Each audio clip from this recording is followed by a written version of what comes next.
my research topics, I work with spin orbit coupling into the materials, but I do something in Casimir effect.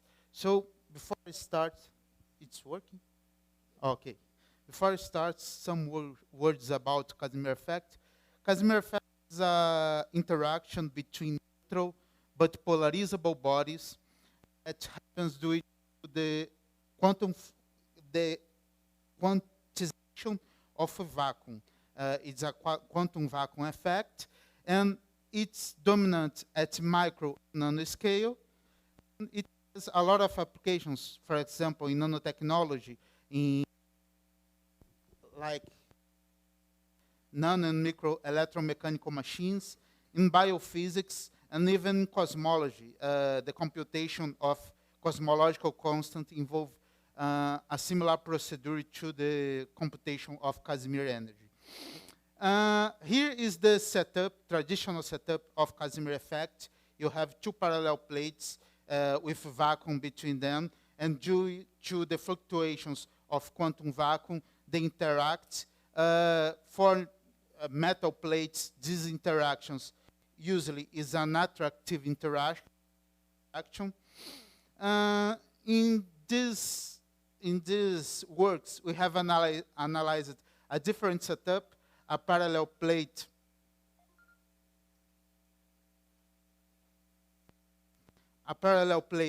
interacting with a punctual particle. The punctual particle can be a nanoparticle or an atom, for example. In this setup, the interaction is called Casimir-Polder interaction. It's a variant of Casimir interaction. It can be computed using this terrible formula, the Lifshitz formula. And the inputs of Lifshitz formula is the optical polarizability of the nanoparticle or the atom, and the reflection coefficients of the flat surface, which can be computed by solving Maxwell equations with appropriate boundary conditions. Again, in this setup, this interaction usually is an attractive interaction, and what we will see is that changing the properties of the material, of the flat plane, by an external agent, we can tune this interaction. So the system we analyzed is this one. The flat plane is a suspended graphene sheet under effect of magnetic fields. The magnetic field is our external agent, and the isotropic particle, the punctual particle, we considered different types of atoms. If you solve the Maxwell equations with the boundary conditions of graphene under magnetic field, you obtain these reflection coefficients. What is important to note at this point is that the reflection coefficients depends of longitudinal optical conductivity and of Hall optical conductivity. As you have external magnetic field, you appears a Hall optical conductivity, and this optical conductivity is given by this summatory. This summatory is a summatory over Landau levels. I will talk about it later, but graphene magnetic field make that the electronic spectrum of graphene be quantized in Landau levels, and the optical conductivity is the sum over the transition between these Landau levels. Okay? So, putting all these formulas in Lifshitz formula, we obtain these results for Casimir-Polder interaction between a rubidium atom and graphene as a function of distance for different external magnetic fields. We have two regimes of this interaction. The short distance regime with distance smaller than 1 micrometer, we change the magnetic field, and the Casimir-Polder interaction do not change too much. but at long distance regime, for distance bigger than 1 micrometer, we change the magnetic field, and the Casimir-Polder interaction changes a lot. It's changed a lot because here is in log scale, so it's not possible to see how it's changed.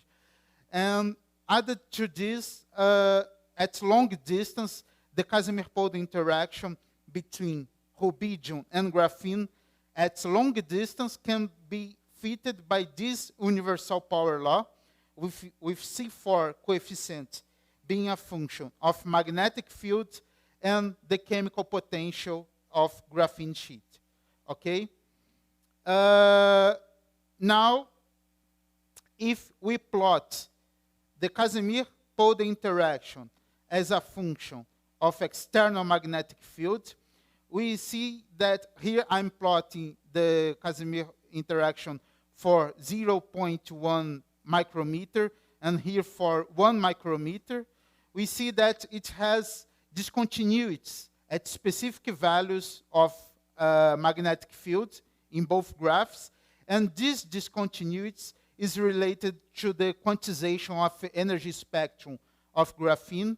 As you have a magnetic field, your electron spectrum now is quantized, and the space between the Landau levels, these energy levels, increase as you increase the intensity of the magnetic field.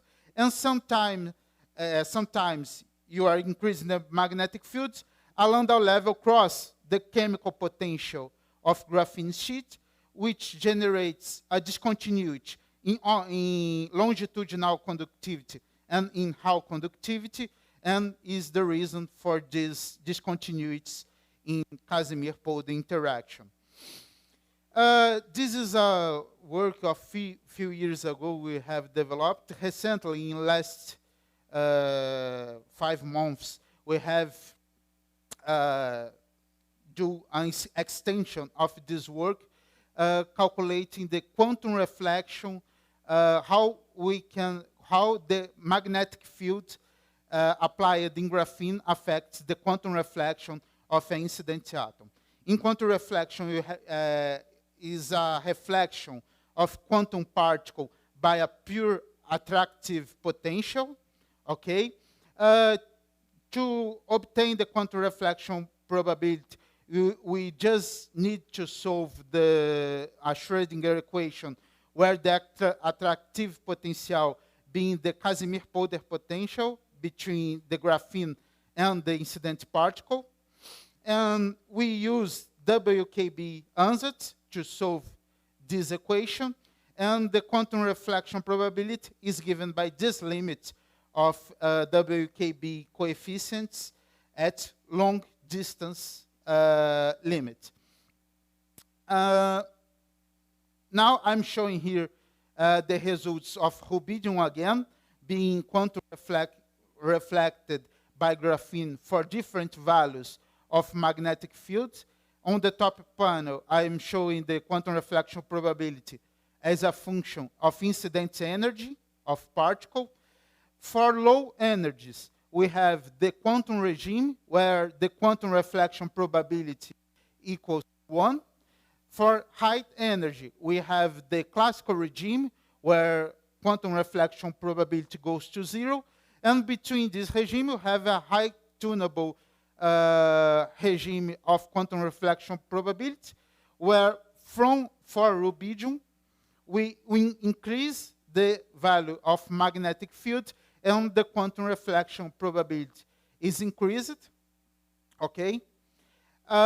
If we plot the quantum reflection probability as a function of external magnetic field, we see again discontinuities related to the discontinuities of Casimir-Polder interaction between graphene and rubidium.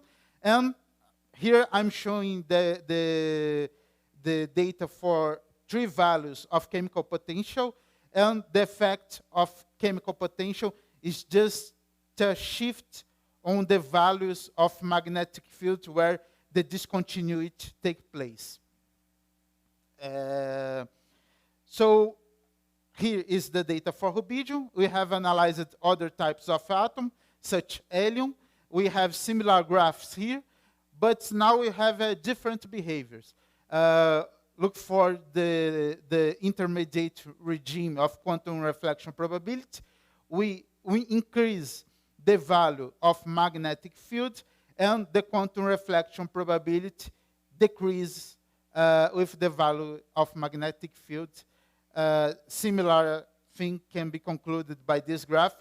And this is related, I'm not showing the picture here, to the fact that for rubidium, which is a high mass atom, the quantum reflection takes place far from graphene sheet, or where the quantum reflection is dominated by long-range regime of Casimir-Polder interaction. But for helium, which is a low-mass atom, the quantum reflection takes place very near from graphene sheet, where the Casimir-Polder interaction behaves in short-distance regime. And in these two opposite regimes, the Casimir-Polder interaction behaves differently with the magnetic field. At one regime, it is decreased, and at other, in short-range regime, it's slightly enhanced by magnetic field. Okay, so I think I talk too fast, but the main conclusions of this brief talk is that it's possible to tune vacuum-related phenomena, vacuum interaction, by external parameter. This tunability is very, very high for 2D materials. 2D materials is high tunable by different external parameters, such strain, which shows magnetic field. You can analyze the dependence with the doping with electrons. And this, this suggests that 2D materials, 2 bidimensional materials, can be used in application of atomic optics. Is the realization of optical effects with atoms. It has many applications, and such as, for example, atomic mirror. And here is the reference of these two works. And thank you very much.